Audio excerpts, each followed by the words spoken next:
Hello students, how are you all? I hope all of you are doing really well. Let's start today's chapter, Birth of Computer. So इस chapter में हम पढ़ेंगे कि कहाँ से computer की शुरुआत होती है. Okay? The computer has become an integral component of our daily lives. It's used in practically every industry. The word computer was initially used in 1613 to refer to a person who performed calculations or computations, as it was used in that sense until the turn of the 20th century. Computer आज के time पे देखिए हमारी daily life का एक important हिस्सा बन चुका है और ये हर इंडस्ट्री में इसका आज इस्तेमाल किया जाता है. Okay, computers in earlier times, originally computations were done by humans who were also known as computers. Most of the time these human computers were calculating mathematical expressions. Scientists later developed a variety of gadgets to replace human computers for calculation. Let's take a look at a few of such devices.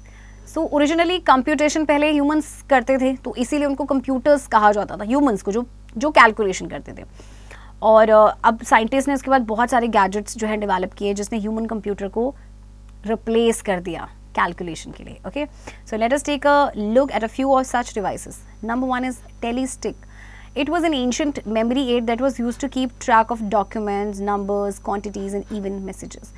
So ये ancient memory aid है जिसको इस्तेमाल किया जाता है documents को track करने के लिए, उनके नंबर्स, क्वांटिटीज़ और यहाँ तक कि मैसेजेस को. Abacus, it was a mechanical instrument that allowed a person to execute mathematical calculations more quickly. In 2400 BC, it was invented in Babylonia. In the Far East, the abacus is still in use. The abacus was initially used in China around 500 BC in the form we are acquainted with. Basic arithmetic operations were performed on it. So abacus एक mechanical instrument है जिसमें जो person है वो mathematical calculation कर सकता था. So 2400 BC में ये इन्वेंट हुआ था बेबीलोनिया में और सबसे पहले इसकी जो यूज़ था वो चाइना में किया गया अराउंड 500 BC में. ओके, और इसमें बेसिक अर्थमेटिक जो ऑपरेशंस हैं वो परफॉर्म किए जाते हैं. Napier's bones. In 1616, John Napier invented it. It allowed the operator to multiply, divide and calculate a square and cube roots by moving the rods around and inserting them into specially constructed boards.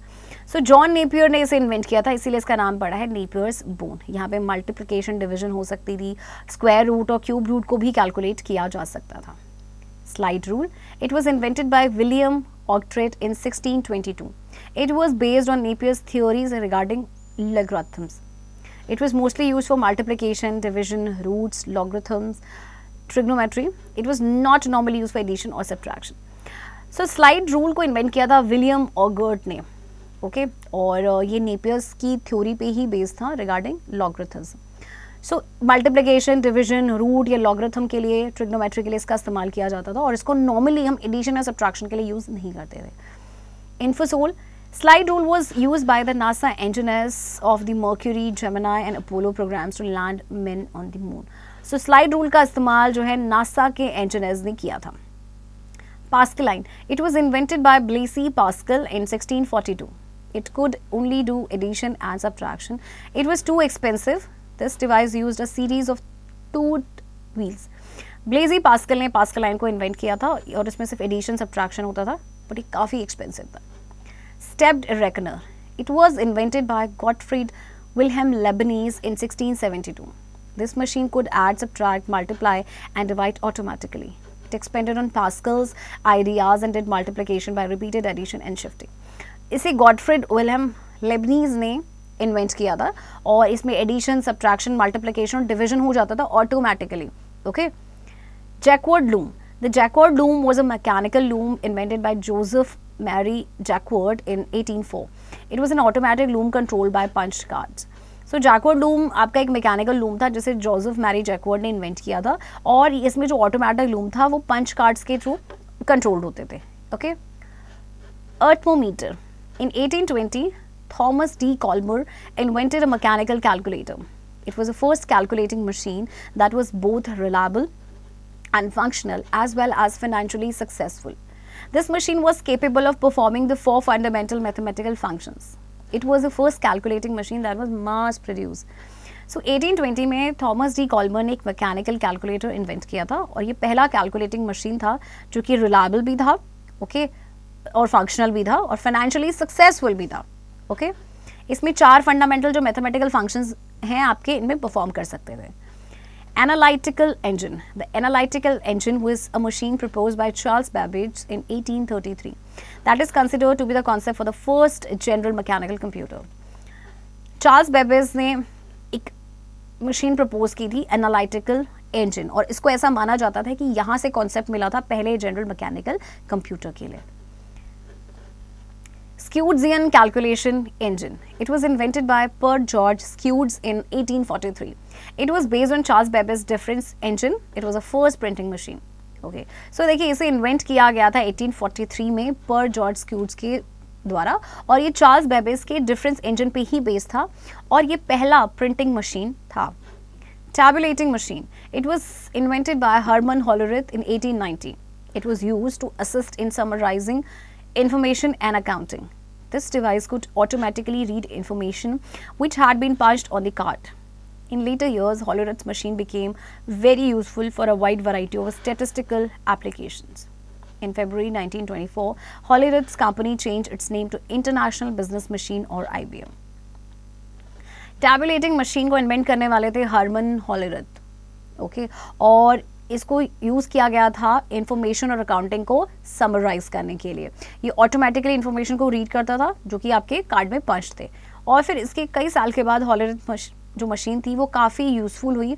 मतलब इसमें बहुत सारे जो statistical applications थे उनका इस्तेमाल उनके लिए काफ़ी इंपॉर्टेंट और यूज़फुल था।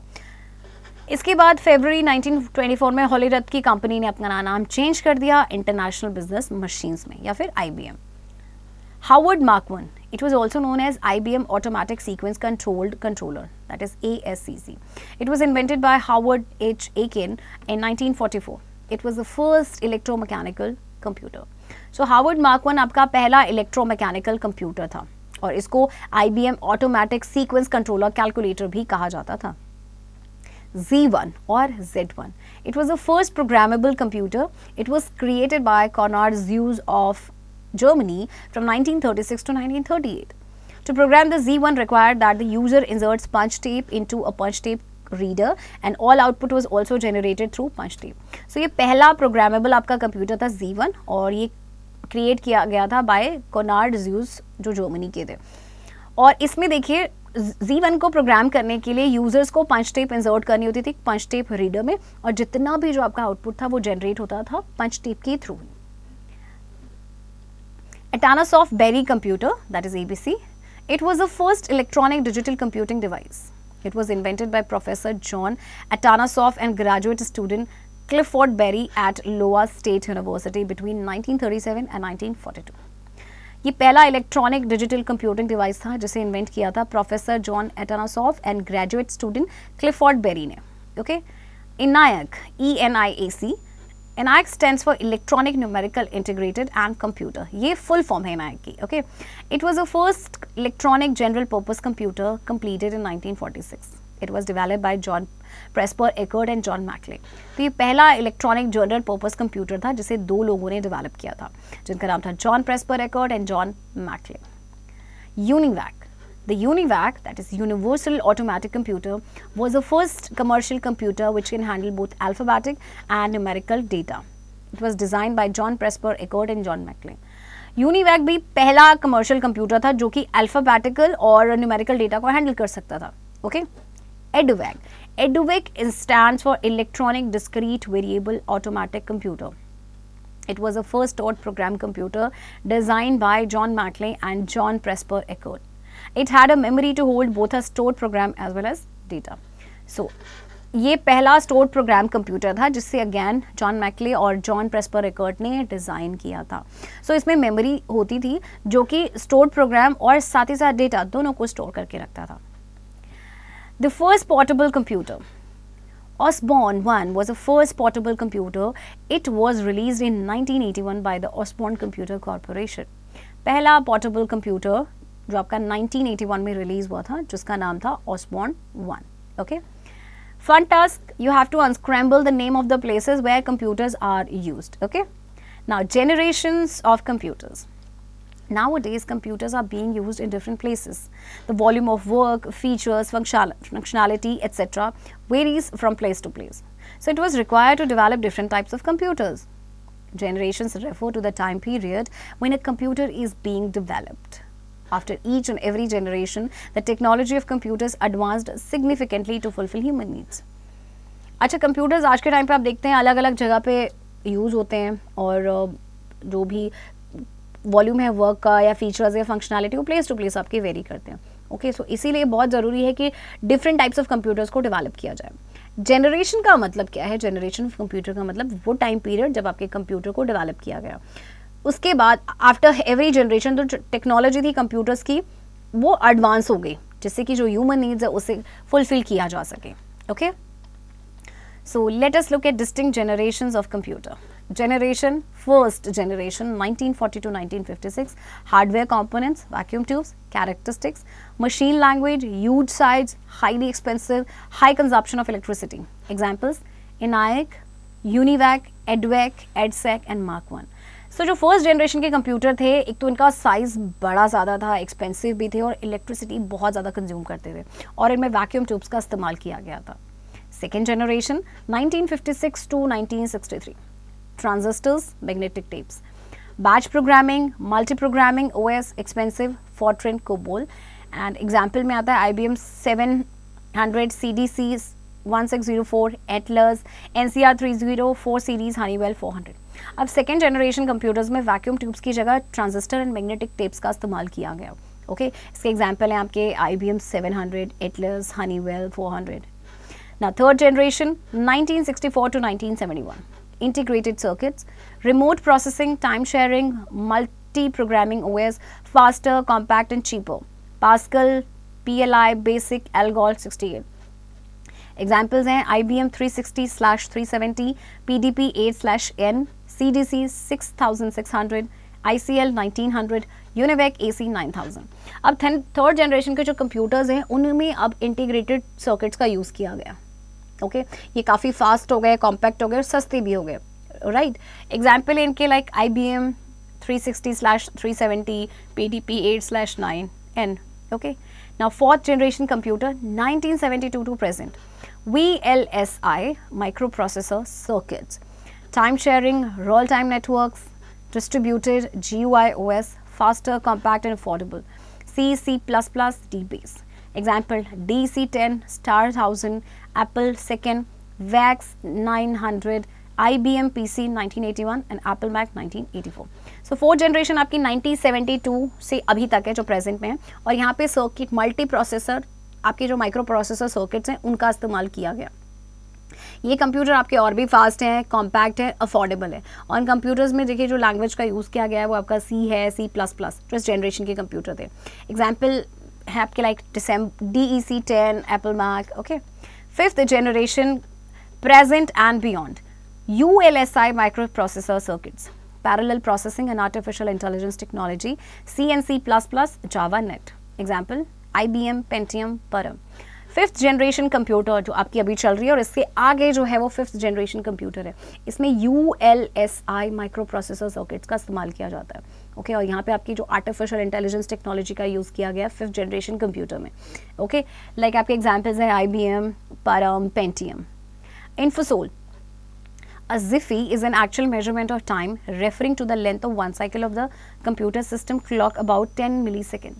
जो Ziffy होता है आपका एक्चुअल मेजरमेंट है टाइम का, जो रेफर करता है लेंथ को, जो वन साइकिल है ना कंप्यूटर सिस्टम के क्लॉक का, उस लेंथ को about 10 milliseconds.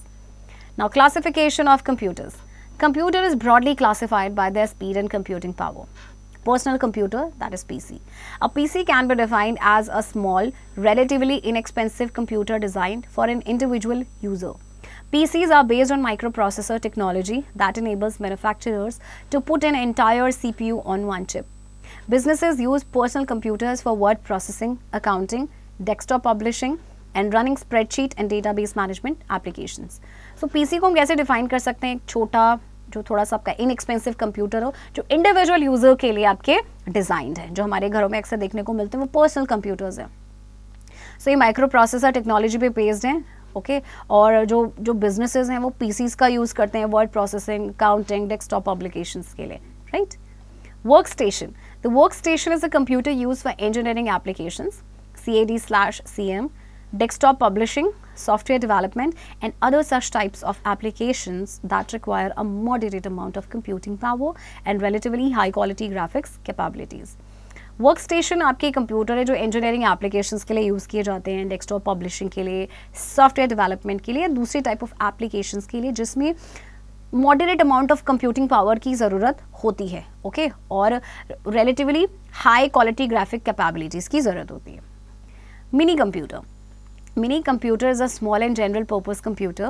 It is more expensive than a microcomputer. It has more storage capacity and speed. It is designed to simultaneously handle the needs of multiple users. Mini computer आपके छोटे और general purpose computer होते हैं और micro computer के comparatively expensive होते हैं. इनकी स्टोरेज कैपेसिटी और स्पीड भी ज़्यादा होती है. Main frame. The mainframe is very large in size and is an expensive computer capable of supporting hundreds or even thousands of users simultaneously. Mainframe executes many programs concurrently and supports much simultaneous execution of programs. Mainframe आपके size में बहुत बड़े होते हैं और बहुत ही expensive computer होते हैं और ये hundreds, thousands of users को simultaneously support करते हैं. Okay? Supercomputer. Supercomputers are one of the fastest computers currently available. Supercomputers are very expensive and are employed for specialized applications that require an immense number of mathematical calculations, that is number crunching. For example, weather forecasting, scientific simulations, animated graphics, fluid dynamic calculations, nuclear energy research, electronic design and analysis of geological data. Example in petrochemical prospecting. Super computers सबसे fast computers हैं जो currently आपके पास available है. बहुत expensive है और इनमें ना स्पेशलाइज्ड एप्लीकेशंस एम्प्लॉय की जाती है जिसमें कि बहुत ज़्यादा नंबर ऑफ मैथमेटिकल कैलकुलेशंस होती हैं. उनका इस्तेमाल किया जाता है लाइक वेदर फोरकास्टिंग के लिए, साइंटिफिक सिमुलेशंस के लिए और इलेक्ट्रॉनिक डिज़ाइंस के लिए, right. Latest technological advancements. Wearable technology. From watches to rings, we are in the midst of an electronic wearable revolution. Wearable gadgets are the latest buzzword in the field of technology. Most of the wearable gadgets available nowadays are wrist worn, but there are others that can be hung around the neck or can be worn as a piece of jewelry. अच्छा, आजकल आपने देखा होगा जो watches होती हैं variable technology, जो आप स्मार्ट वॉच पहनते हैं, एक्चुअली वो क्या है, वेरेबल टेक्नोलॉजी से आपके लेस हैं, ओके. और ज़्यादातर आपके जो वेरेबल गैजेट्स होते हैं आपके रिस्ट में तो आप पहनते हैं, साथ ही साथ ऐसे भी जिनको आप अपने नेक में हंग कर सकते हैं या as a piece of jewellery भी आप उन्हें पहन सकते हैं, okay. So following are some of the most popular gadgets in this category. Number 1 is fitness trackers. Fitness trackers are wristbands or watches that keep account of the number of steps we take each day and the calories we burn. So some may also monitor physical activity and vital signs followed with parameters such as pulse rate and heart rate. Example, Fitbit. So fitness trackers आपके wrist bands या watches होती हैं जिसमें आपके number of steps, जो steps आप चलते हैं ना दिन भर में, उसके count उसमें आता है, calories कितनी burn की वो सब उसमें आता है, right? Smart watches. A smart watch is a wearable computing device that closely resembles a wristwatch or other timekeeping device. Smart watches can be connected with smartphones and keep us updated with notifications and messages. We can make calls, send message, read news and listen to music using a smartwatch. They may also include functions of fitness trackers. Example, Apple Watch. So smartwatch आप सबने देखा होगा, right. I am sure आप लोगों में से कुछ use भी करते होंगे. ये वेरेबल कंप्यूटिंग डिवाइस है जो रिस्ट वॉच की तरह ही बिल्कुल दिखता है. ये आपके स्मार्टफोन से कनेक्ट हो सकता है, आपको नोटिफिकेशन और मैसेजेस से आपको ये अपडेट करता रहेगा, ओके. आप इसके हेल्प से कॉल भी कर सकते हैं, मैसेज भी कर सकते हैं, न्यूज़ को सुन भी सकते हैं, म्यूज़िक भी सुन सकते हैं, ओके. और इसमें आपके फिटनेस ट्रैकर के फंक्शंस भी आपके इंक्लूड होते हैं, जैसे आपका एग्जाम्पल है Apple watch. Artificial intelligence and machine learning, that is AI and ML. A lot of developments are happening which has led to the development of improved technology used in chatbots, voice-based assistants like Siri, Alexa and robots. AI-driven platforms have been bound to automate their business and develop a breakneck speed. बहुत सारी developments आपकी अब देखिए हो रही हैं जिसकी इससे इम्प्रूव टेक्नोलॉजी का डेवलपमेंट हुआ है, जो चैट बॉट्स में यूज़ किए जाते हैं, वॉइस बेस असिस्टेंट में यूज़ किए जाते हैं जैसे कि एलेक्सा एंड सीरी, और रोबोट्स में यूज़ किए जाते हैं. Okay, reboot. The word computer was originally use in 1613. The abacus was initially used in China around 500 BC in the form we are acquainted with. Slide rule was based on Napier's theories regarding algorithms. The Jacquard loom was an automatic loom controlled by punched cards. Scudian calculation engine was based on Charles Babbage's difference engine. Generation refers to the time period when a computer is being developed. AI-driven platforms have been bound to automate their business and develop at breakneck speed. So here comes the end of this chapter, students, and chapter की exercise की practice आप खुद से करेंगे.